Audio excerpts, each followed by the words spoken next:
जी, जिला प्रभारी श्री बसंत त्यागी जी, विधान परिषद के माननीय सदस्य श्री नरेंद्र भाटी जी, श्री चंद शर्मा जी, भारतीय जनता पार्टी और सहयोगी दलों के हमारे सभी पदाधिकारीगण, भारी संख्या में आज के इस कार्यक्रम के साक्षी बन रहे बुलंदशहर, सिकंदराबाद और जनपद के विभिन्न विधानसभा क्षेत्रों से उपस्थित सभी मेरे बहनों और भाइयों, मैं सबसे पहले महाभारत कालीन इस पावन धरा को,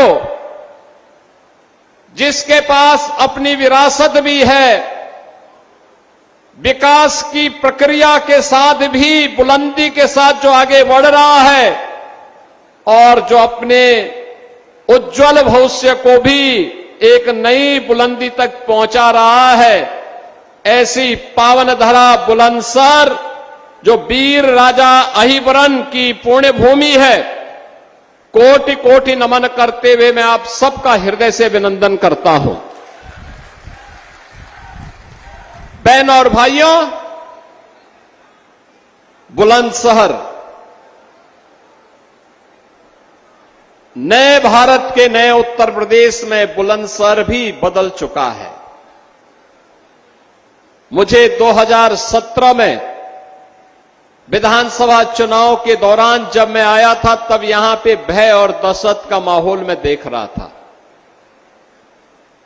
मैंने तब बुलंदशहर के अंदर जो उस समय चुनावी सभा की थी, तो मैं भौचक था कि लोगों में उस समय भय था। और आज हमारा बुलंदशहर निर्भय होकर के विकास की प्रक्रिया के साथ मजबूती के साथ जुड़ा हुआ है। अब क्या नहीं है बुलंदशहर में, कितनी शानदार, यानी देश की सबसे बड़ी एक्सप्रेसवे, गंगा एक्सप्रेसवे बुलंदशहर को लेकर के आगे बढ़ रही है। और बुलंदशहर से जब आप आगे बढ़ेंगे तो मां गंगा का सानिध्य पाते पाते अब प्रयागराज तक 5 घंटे में पहुंच जाएंगे। मेरे सामने मंच पर उपस्थित हमारे सभी माननीय जनप्रतिनिधियों ने प्रस्ताव रखा कि यह देश के सबसे बड़े एयरपोर्ट के साथ भी गंगा एक्सप्रेसवे को मिलाना चाहिए। हमने उसकी स्वीकृति भी दी और बुलंदशहर से लिंक एक्सप्रेसवे जेवर एयरपोर्ट को जोड़ने के लिए फिर मेरे पास यहां के माननीय विधायक और माननीय सांसदों ने कहा कि इसमें किसानों का मुआवजा बढ़ना चाहिए। हमने कहा वह भी स्वीकृत करेंगे। और मुझे आज बताते हुए प्रसन्नता है, हमारा अन्नदाता किसान भी खुशहाल है। कनेक्टिविटी जुड़ने से एक नए औद्योगिकीकरण के युग में हमारा बुलंदशहर जाएगा और रोजगार का सृजन भी होगा। बहनों और भाइयों, जेवर इंटरनेशनल एयरपोर्ट प्रारंभ हो चुका है। ये जेवर एयरपोर्ट पश्चिमी उत्तर प्रदेश की समृद्धि के साथ साथ भारत की समृद्धि का एक आधार बनने वाला है। देश का एक एयरपोर्ट जो लगभग 14,000 एकड़ लैंड में विकसित किया जा रहा है। एक साथ एयरक्राफ्ट रिपेयर एंड मेंटेनेंस का भी केंद्र बन रहा है, कार्गो का भी, और डोमेस्टिक और इंटरनेशनल पैसेंजर के लिए भी बेहतरीन एयर कनेक्टिविटी का माध्यम बनने जा रहा है। और बुलंदशहर से उसकी दूरी ऐसे ही है, लिंक एक्सप्रेसवे बनने के बाद वो दूरी ऐसे ही होगी जैसे कहते हैं वॉकिंग डिस्टेंस। अभी पिछले दिनों मैं भौचक था जब यहां पे प्रदीप चौधरी जी कह रहे थे कि हमें बाईपास चाहिए, रिंग रोड चाहिए। उस बैठक में भोला सिंह जी भी थे, डॉक्टर महेश शर्मा जी भी थे, सुरेंद्र नागर जी भी थे, यहां के हमारे सभी विधायकगण थे। और मैंने उस समय का प्रस्ताव तत्काल हम इसको आगे बढ़ाएंगे, और मुझे आज बताते हुए प्रसन्नता है कि वह भी स्वीकृत हो गया है। कोई सोचता था, बहन और भाइयों को सोचता था बुलंदशहर में मेडिकल कॉलेज होगा? आज तो यहां पे श्रद्धेय कल्याण सिंह जी के नाम पर बाबू कल्याण सिंह मेडिकल कॉलेज भी आपका अपना है। अब खुर्जा की क्रॉकरी ही नहीं, और केवल यहां अन्नदाता किसानों के द्वारा उत्पादित गन्ना की मिठास ही नहीं, देखो गन्ना की मिठास चाय की चुस्की को एक नया ऊंचाई प्रदान करता है, लेकिन यहां की क्रॉकरी भी तो देश और दुनिया के अंदर इसको एक नई पहचान दिलाता है, एक नई पहचान दिला देता है। कनेक्टिविटी की दृष्टि से बुलंदशहर इतना बेहतरीन हो रहा है। एयरपोर्ट भले ही डॉक्टर महेश शर्मा जी के द्वारा जेवर में बनवाया गया हो, लेकिन उसका सर्वाधिक लाभ बुलंदशहर को मिलने वाला है। सबसे ज्यादा लाभार्थी उसका बुलंदशहर आने वाले समय में बनने जा रहा है। और इस दृष्टि से बुलंदशहर वासियों को मैं आज इन सभी कार्यों की बधाई देता हूं। वहां इंटरनेशनल एयरपोर्ट ही नहीं बन रहा है, वहां पे इंटरनेशनल फिल्म सिटी भी बन रही है, अपैरल पार्क भी बन रहा है, मेडिकल डिवाइस पार्क भी बन रहा है, टॉय पार्क भी बन रहा है, और वहां पर एक आईटी एंड इलेक्ट्रॉनिक्स की सिटी भी बन रही है, फिनटेक सिटी भी बन रही है। आप सोचो ना, आज उत्तर प्रदेश मोबाइल मैन्युफैक्चरिंग में देश के अंदर नंबर 1 पर है। देश के अंदर जितने मोबाइल फोन बनते हैं 55% यूपी के अंदर बन रहे हैं, यूपी के अंदर। इलेक्ट्रॉनिक कंपोनेंट देश के अंदर जितने बन रहे हैं उनमें 60% यूपी के अंदर बन रहे हैं। आज यूपी चीनी मिलों के संचालन में देश के अंदर नंबर 1 पर है, गन्ना उत्पादन में नंबर 1 पर है, और इथेनॉल उत्पादन में नंबर 1 पर है। याद करिए, ये जो नंबर 1 है 2017 के पहले यही यूपी सबसे पीछे होता था। ये बॉटम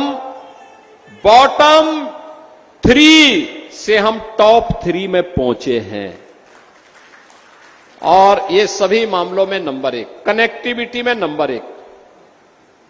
एक्सप्रेस वे यानी यूपी के बारे में क्या मान्यता थी? 2017 के पहले मान्यता थी किसी भी राज्य से और किसी देश से अगर यूपी की सीमा जुड़ती है तो सीमा की पहचान क्या होगी? मान्यता थी जहां सड़कों पे गड्ढे लगने प्रारंभ हो जाएं और सायकाल होते ही जहां से अंधेरा प्रारंभ हो जाए, मान के चलो यूपी की सीमा आ गई। बहन और भाइयों, अब ऐसा नहीं है। अब किसी भी राज्य से और किसी भी देश से अच्छी सड़कें यूपी के पास है, यूपी के पास। गंगा एक्सप्रेसवे से जब हमारे जनप्रतिनिधि लखनऊ पहुंच रहे हैं, उद्यमी लखनऊ पहुंच रहे हैं, जनता जनार्दन लखनऊ पहुंच रही है, मैं पूछता हूं कैसा चल लगा? वे कहते हैं कि ग्लोबल स्टैंडर्ड का एक्सप्रेसवे है, शानदार। एक साथ मेरठ से बैठ रहे हैं, लखनऊ मात्र 4 घंटे में पहुंच जा रहे हैं। यह स्पीड, ये केवल स्पीड नहीं है, आपके समय को कम करने का माध्यम ही नहीं है। ये स्पीड विकास की स्पीड है, ये स्पीड समृद्धि की स्पीड है। जितना अच्छा इंफ्रास्ट्रक्चर होगा उतनी तेज अर्थव्यवस्था बढ़ेगी, और जितनी तेज अर्थव्यवस्था बढ़ेगी उतना तीव्रता के साथ रोजगार का सृजन होगा। और जितनी तीव्रता के साथ रोजगार का सृजन होगा, उतनी ही समृद्धि की नई ऊंचाई पर हमारा जनपद, हमारा प्रदेश और अंततः हमारा देश पहुंचेगा। बहनों और भाइयों, उसी विरासत और विकास के अद्भुत समन्वय को आगे बढ़ाने के लिए हम सब लगे हुए हैं, पूरा मंच लगा हुआ है। और मैं तो आभारी हूं बुलंदशहर वासियों का। लोकसभा की दोनों सीटें आपने हमें जिता करके भेजी, सभी विधायक आपने चुनाव जिता करके भेजे, तो स्वाभाविक रूप से बुलंदशहर की आवाज आए ना आए, विकास तो हमें करना ही करना है, क्योंकि आपका कर्ज जो सो है हम पर लोगों का, उस कर्ज को ब्याज सहित चुकता करने के लिए हम लोग निरंतर प्रयास करते हैं। जब श्री लक्ष्मी राज सिंह के साथ और श्रीमती मीनाक्षी सिंह जी के साथ, श्री प्रदीप चौधरी जी के साथ, श्री सीपी सिंह जी के साथ और हमारे जब संजय शर्मा के साथ यहां के किसान मेरे पास आए, उन्होंने कहा साहब हमारी जमीन ली जा रही है, तो मैंने कहा दे दीजिए। उन्होंने कहा आप बोल रहे हैं, मैंने कहा, उन्होंने कहा हम दे रहे हैं। मैंने कहा आपको जितना आपको कंपनसेशन चाहिएगा उतना अपने आप आपको मिल जाएगा, आप चिंता मत करिए। और मुझे प्रसन्नता है, यहां के अन्नदाता किसानों ने विश्वास किया, आज उनका मुआवजा बढ़ गया है और बढ़ा हुआ मुआवजा उन सबको उपलब्ध कराया जा रहा है। बहनों और भाइयों, आज जो विकास आपको दिखता है, आज आपको जो सुरक्षा दिखती है, आज जो खुर्जा की क्रॉकरी को वैश्विक पहचान मिली है, आज जो नौजवान को छात्रवृत्ति मिल रही है, नौजवान को नौकरी मिल रही है। बुलंदशहर में अभी सरदे रज्जू भैया सैनिक विद्या मंदिर से आ रहा हूं। बुलंदशहर तो देश की सुरक्षा, यानी देश को का पेट भरने के लिए अन्नदाता किसानों की मेहनत के साथ साथ देश की सुरक्षा के लिए सर्वाधिक सैनिक देने वाला जनपद है बुलंदशहर। जिस गांव में जाओ कोई न कोई पूर्व सैनिक मिलेगा, सैन्य अधिकारी मिलेंगे। तो ये तो जय जवान और जय किसान का भाव सार्थक होता है हमें बुलंदशहर के अंदर, ये दिखाई देता है। बहनों और भाइयों, ये सुरक्षा का माहौल, ये जो समृद्धि है, ये जो विरासत है, जो ये विकास है, क्या ये 17 के पहले संभव था? 17 के पहले कभी संभव नहीं था। मैंने बताया ना, 17 में जब मैं आया था तब क्या स्थिति थी यहां पे? भय था, दहशत था। उस समय की सरकार के कुछ मंत्री अपने आप में भय और दहशत के प्रतीक बने हुए थे। बुलंदशहर की गैंगरेप की घटना में समाजवादी पार्टी के मंत्रियों के किस प्रकार के शर्मनाक बयान आए थे। और बहनों और भाइयों, आज आप देखते होंगे 2017 के पहले कौन जिला बचा था जहां दंगे न हुए हो, जहां कर्फ्यू न लगा हो। मुजफ्फरनगर का दंगा हो, सहारनपुर का दंगा हो, मेरठ का दंगा हो, बुलंदशहर का दंगा हो, अलीगढ़ के दंगे हो, कौन जिला ऐसा बचा था जहां दंगे न हो? और कौन जनपद ऐसा बचा था जहां बेटी और व्यापारी सुरक्षित रही हो? पश्चिमी उत्तर प्रदेश में तो बहुत सारे परिवारों ने बेटियों को पढ़ने के लिए दूर के रिश्ते में भेज दिया था या स्कूल जाना ही बंद कर दिया था। व्यापारी व्यापार करने से पहले, घर से निकलने के पहले यह सोच करके निकलता था, हे प्रभु शाम को मैं अपने परिवार का मुंह फिर से देख सकूं, मुझे इतनी ताकत देना। और उसकी मजबूरी थी, सूर्य अस्त होने के पहले पहले अपना प्रतिष्ठान बंद करके वापस घर आता था।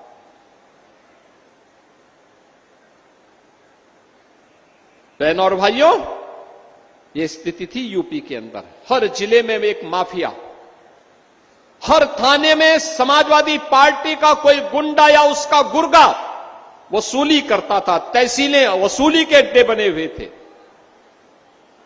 कोई सुनवाई नहीं थी, गरीब की सुनवाई नहीं थी, महिलाओं को सुरक्षा नहीं थी, व्यापारी परेशान था, नौजवान के रोजगार पर डकैती पड़ जाती थी, सिंडिकेट काम करते थे हर थाना क्षेत्र में, हर जनपद में माफिया की समानांतर सरकारें चलती थी। लेकिन अब मैं कह सकता हूं, हमारा उत्तर प्रदेश, हमारा बुलंदशहर, अब मैं कह सकता हूं, न कर्फ्यू है न दंगा है, अब बुलंदशहर चंगा है।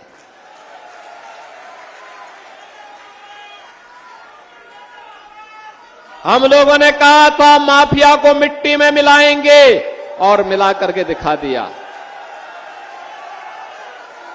हम लोगों ने कहा था कि बेटी और व्यापारी की सुरक्षा पर किसी ने सेंध लगाई तो दो ही जगह होंगे, या तो जेल होगी या जहन्नुम होगा, तीसरी जगह नहीं होगी। बहनों और भाइयों, सरकार ने अपने कर्तव्यों का निर्वहन किया है। हम लोगों ने नौजवानों को आश्वस्त किया था कि उनकी नौकरी में कोई सेंध नहीं लगाएगा। अब हम जब कोई नियुक्ति पत्र वितरित करते हैं, बुलंदशहर का नौजवान भी नियुक्ति पत्र प्राप्त करता है। याद करिए ना, यूपी पुलिस की भर्ती हुई थी, फिर से परिणाम आ रहा है नई भर्ती के, और मैं देख रहा था बुलंदशहर का नौजवान हर भर नियुक्ति पत्र वितरण के कार्यक्रम में वह भी सरकारी नियुक्ति पत्र प्राप्त करता है। अब बुलंदशहर, पहले सेफई परिवार का इस पे कब्जा था और उनका सिंडिकेट ही तय करता था कि पैसा लेकर के किसकी नियुक्ति होनी है, किसकी नहीं होनी। अब कोई नहीं कर सकता। अब आपके हक पे कोई डकैती नहीं डाल सकता। आज नौजवान स्टार्टअप स्थापित कर रहे हैं, सीएम युवा की स्कीम है, अपना उद्यम स्थापित कर सकता है। प्रदेश की परंपरागत उद्यम को पुनर्जीवित करके वन डिस्ट्रिक्ट वन प्रोडक्ट के माध्यम से उन्हें आगे बढ़ाने का काम किया गया है। नए निवेश आ रहे हैं, नए रोजगार का सृजन हो रहा है। अब यूपी बॉटम 3 में नहीं, देश की टॉप 3 इकोनॉमी में है। टॉप 3 अर्थव्यवस्था में यूपी है। बहनों और भाइयों, अब यूपी रुकने वाला नहीं है।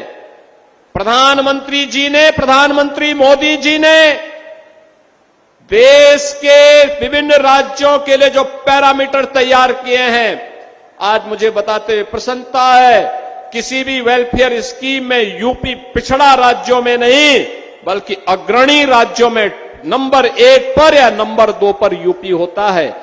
इसके अलावा कोई दूसरा स्थान नहीं होता है।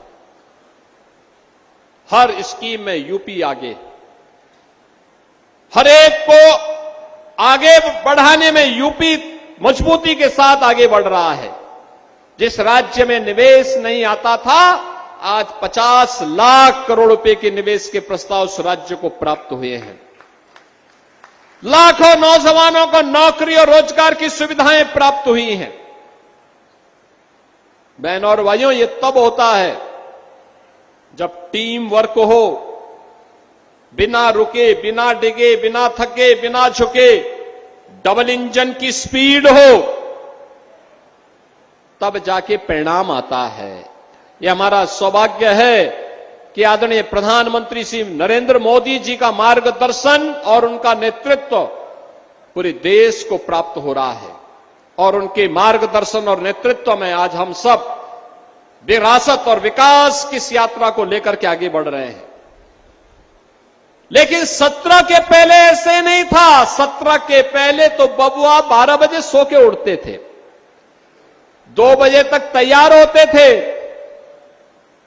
5 बजते बजते उनके जिम जाने का समय हो जाता था और 5 उसके बाद जिम से फुर्सत मिली तो फिर उनकी अपनी महफिल बैठ जाती थी।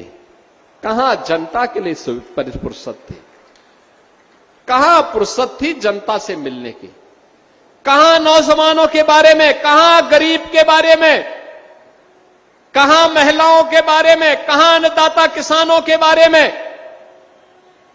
कहां व्यापारी और उद्यमियों के बारे में उनके पास सोच थी। पहले भी नहीं किया था और आगे भी प्रभु राम ने उन्हें इस लायक नहीं छोड़ा कि अब वे कुछ कर सके, किया ही नहीं। आप सोचो ना, जिन गरीबों को आज राशन मिल रहा है, ये राशन 17 के पहले भी मिल सकता था, लेकिन बहनों और भाइयों उन्होंने नहीं दिया। जिन गरीबों को प्रधानमंत्री आवास योजना या मुख्यमंत्री आवास योजना का लाभ मिल रहा है, यह पहले भी दी जा सकता था, लेकिन नहीं दिया। आयुष्मान भारत या मुख्यमंत्री जन आरोग्य योजना में जिन नौजवानों को, जिन गरीब परिवारों को 5 लाख रुपए की स्वास्थ्य बीमा मिलनी चाहिए थी, ये 2017 के पहले भी दी जा सकती थी, लेकिन समाजवादी पार्टी या कांग्रेस ने कभी नहीं दिया।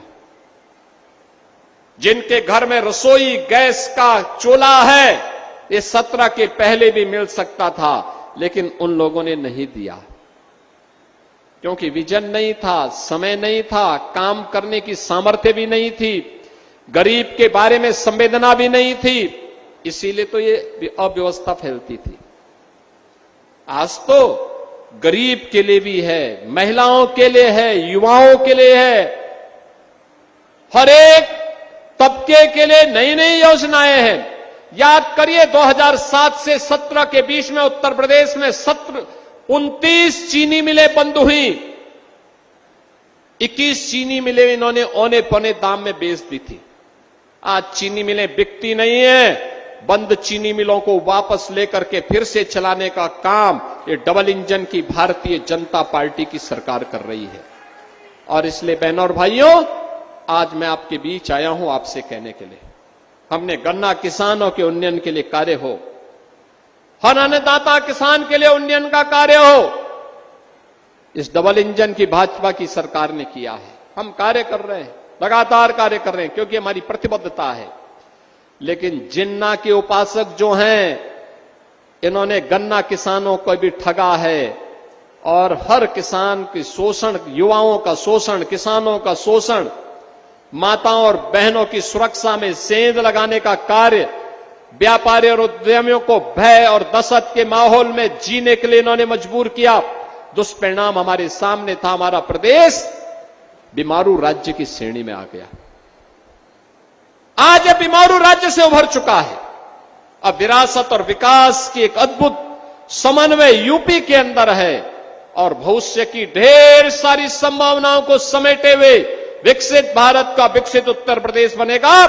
इस संकल्प के साथ हम लोग निकले हैं और उस अभियान में आपके आशीर्वाद की आवश्यकता मंच पर उपस्थित जनप्रतिनिधियों को है और इसीलिए आज मैं आपके बीच आया हूं। बहन और भाइयों, ये तो केवल 2 विधानसभाओं की एक छोटी सी झलक है, जो लगभग 650 करोड़ रुपए की परियोजनाएं आज यहां लोकार्पित और शिलान्यास हो रही है। इससे कई गुना परियोजनाएं आपके विधानसभा क्षेत्रों में, जनपदों में लागू की जा चुकी हैं। एक संवाद, समन्वय और समृद्धि के लिए किए जाने वाले प्रयास का एक मॉडल है। उस मॉडल के प्रति आपको आश्वस्त करने के लिए मैं आया हूं।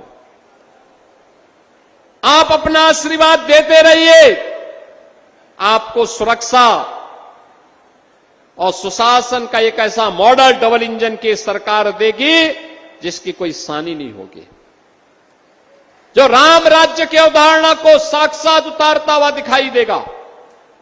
और वह राम राज्य की अवधारणा आज हम सबको बुलंदशहर से आगे बढ़ती हुई दिखाई दे रही है।